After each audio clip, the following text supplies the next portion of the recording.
Қайырлы күн, күндеріңіз сәтті өтсін. Бүгін сіздермен бірге өте дәмді үй жағдайында йогурттың жасалу жолымен бөлісетін боламын. Каналға жазылып, лайк басып кетіңіздер. Өте дәмді болып шығады. Қоп қою, ең бастысы табиғи және де іші жемістерге толы. Бір жасап көргеннен кейін дүкеннен йогурт сатып алмайтыныңызға сенімдімін. Ең алдымен 2 алманы алып, қабығын ашып, осылай кубиктеп турап, ыдысымызға салып аламыз. Тек қана алмадан жасасаңыздар немесе кез келген жемісті пайдалансаңыздар да болады. Алмамызды ыдысымызға салып алғаннан кейін бір түйір кивиімізді кубиктеп турап, құлпынайымызды да дәл солай жасаймыз да барлық жемістерді ыдысымызға саламыз.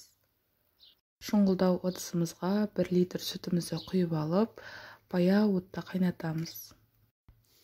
Үстіне 7 ас қасық қантымызды саламыз. Және де 3 ас қасық жүгері крахмалын салып, жақсылап араластырамыз.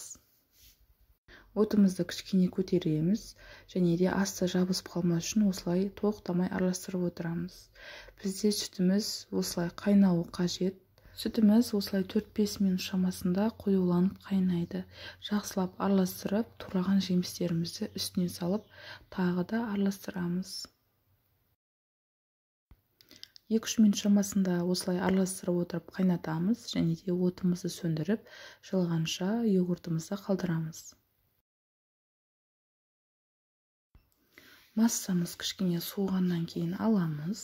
Үстіне 2 ас қасық 20% қаймағымызды қосып, жақсылап араластырамыз. Осылай біркелкі болғанша жаймендеп араластырамыз. Толығымен араластырып алғаннан кейін ыдыстарымызға құйып, бірден қолдана береміз.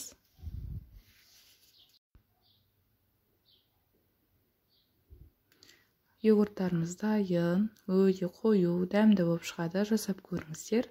Каналға жазылыңыздар. Ас болсын.